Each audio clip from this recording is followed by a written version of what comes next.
Alright guys, Epic Slayers here, welcome back to a brand new Division video. Today, I'm going to show you the best and strongest PvP build in the Dark Zone for the PTS 1.8. This isn't the strongest build in all aspects of PvP, i.e. last stand and skirmish, and I will explain why, but for the Dark Zone, this build is by far the best and everyone is using it. So guys, this is by far the strongest and most used build in the Dark Zone in the PTS 1.8, especially on console. As you can see here, this is 6-piece Predator's Mark in this build.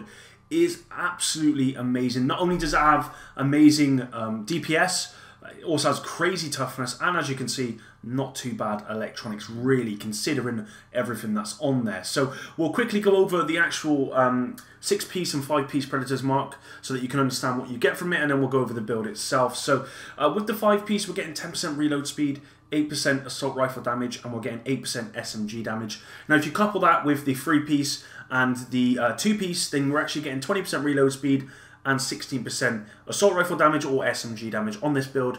I'm running the house SMG, so I'm getting 16% SMG damage. Now, the 6-piece bonus, the 6-piece talent is improved Predator's Mark. So, hitting 10 shots without switching targets now applies the Predator's Mark, which makes the target bleed for 50% of the damage already done by those bullets. The Predator's Mark ignores the target's bleed resistance. The damage over time to the target is increased by 15% for every 3,000 stamina and can critically hit the target. When at 9,000 stamina, the damage over time bonus is increased by an additional 120%. So effectively, when you're over 9,000 stamina, not only are you getting 16% SMG damage just from the talents alone, and you're getting 20% reload speed, you're getting 150% extra bleed or sort of bleed over time damage to the target, which is just absolutely crazy considering that your stamina is going to be very high at over 9,000. Obviously, you're going to have crazy toughness, but you're still going to be able to do pretty good bleed damage. And again, if you can see there, it can critically hit the target. And when you do critically hit, it is crazy the amount of damage you can do. So I'll quickly go over the build. It's not fully optimized, but it's kind of there. So as you can see, I'm running health, skill haste, ammo capacity. I don't think that's ever going to change for me just because skill haste is very important. Ammo capacity, of course, is important. And health is still the best major attribute, at least on the chest piece. Moving on to the mask, I've gone for skill power here, and I've gone for stamina. All my pieces are rolled in stamina, and then we've got a minor attribute of burn resistance. Now, possibly I'd change that for shock resistance, just because shock nades and shock turrets seem to be still the meta in this, unfortunately. Hopefully shock turrets will get it addressed, because I do think that you are shot for far too long, and shock resistance doesn't seem to really make much difference, to be completely honest, but that's the only thing I would change on the mask.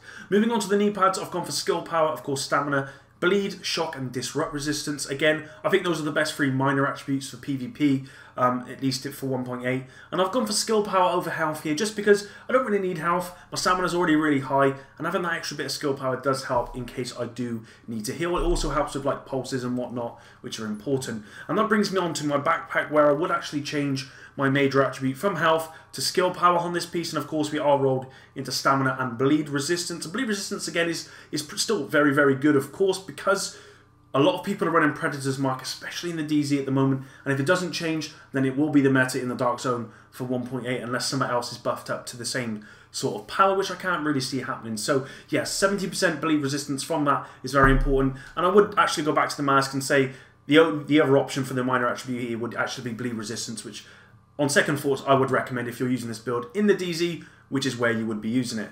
So, the Predator's Mark gloves are going for crit damage, SMG damage, and skill haste. Of course, we're now using percentage-based damage on weapons, so SMG damage at 12%. I do actually think that's a bit too high in that respect, because I believe it started off with pistols and snipers, and I believe only SMG went up to about 6, but now it's up to 12, and it's a lot, but you know, I don't mind. I love using SMG. So, crit damage, SMG damage, and skill haste. Of course, skill haste, where I can get it, I'm always going to use it just because I think it's still unbelievably important in 1.8. Crit damage, of course, again, very, very strong. Getting that extra crit damage, there's no real reason why you'd have crit chance here, just because you are using an SMG. And then moving on to the holster, as you can see, I've got all my stats across the board there, and I'm running skill haste again. So I think my skill haste on this character is around 35, it's about 40%, so it's pretty strong, which is really cool. And as you can see, my skill power is at 110%. Actually, I'd probably want to get that a bit higher if I changed it out here from health and I actually put that into skill power, and then I'd obviously reduce my toughness a little bit, but that doesn't matter. Now, I did say The reason why this is a DZ build only is simply because in Skirmish and Last Stand, there's obviously normalized. Now on screen, you are going to see a picture of this exact same build, but in the normalization. And as you'll see, my stamina actually sits at 8,474. So the only way I can get my stamina up to over 9,000 is by attaching 3 stamina mods. In my current build, I have 5 firearms mod all rolled into skill haste. So I'd have to replace 3 of those for stamina. The problem with that is when I do that, and my stamina gets over that 9,000, it actually removes the talents off my weapons, and that will happen. There's no way you can go around it, just because Unforgiving I've got on my house, I've got Deadly on the house, and I've got Card Counter. Now Deadly requires the firearms, and Unforgiving requires the firearms, so I do think that needs to be reworked, and I actually think normalization should apply in those scenarios, in those modes. Maybe not Skirmish, but at least in Last Stand.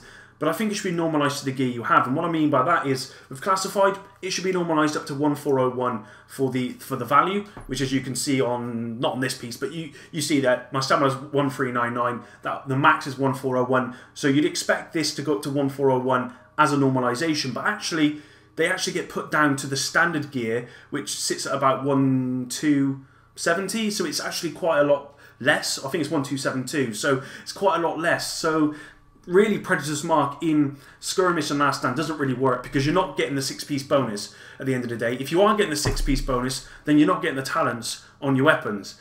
So there's other builds that are better, like Alpha Bridge or something like that, or Lone Star if you're using an LMG, for example. So yeah, this build is primarily for DZ, and you won't really see this in Last Stand or Skirmish. I've not really seen it in Last Stand or Skirmish. All I've seen is Alpha Bridge, really. So I'll just move on to the weapon quickly and show you what I've got here. So I'm in the house. This is the new SMG, and I absolutely love this thing simply for the main talent on it. I've got Unforgiving, Deadly, and then Card Counter to give me an extra 25% increased damage for 1/2 of the magazine, and obviously that rotates every 15 seconds. Great perk, absolutely love signing up perk, great talent, absolutely love it. And of course, as always, I'm modding this for crit damage on the grip. I'm modding for, not really stability, I'm mainly going for reload speed here, because that's important. That actually puts my reload speed up on this at 25%. And then on the magazine, rate fire crit damage on an SMG is kind of what you need to get in the highest amount of magazine as possible. So yeah, boys and girls, I don't know why I just said boys and girls, this is actually the build that you are going to want to use in DZ, and unless it changes, this will be the meta in 1.8 by far. I've been in the DZ a lot, and no one seems to be using anything different from this if they're trying to kill people. The only other build you'd probably look into is 6-piece Banshee if you're trying to kill rogues, but in general, this seems to be the build that everyone's going for right now, and you can see why. Again, you wouldn't really use this in Last Stand or Skirmish. You'd probably use something like Alpha Bridge or Lone Star, whatever you want to use, but just due to the fact that you have to make a choice. You either get the 6-piece bonus or you lose your talents on your weapon. So it's up to you in that respect. But with that said, I hope you did enjoy this one. If you did, please don't forget to drop a like, subscribe if you are new to my channel, and thanks very much for supporting me, you beautiful people. Until next time, peace.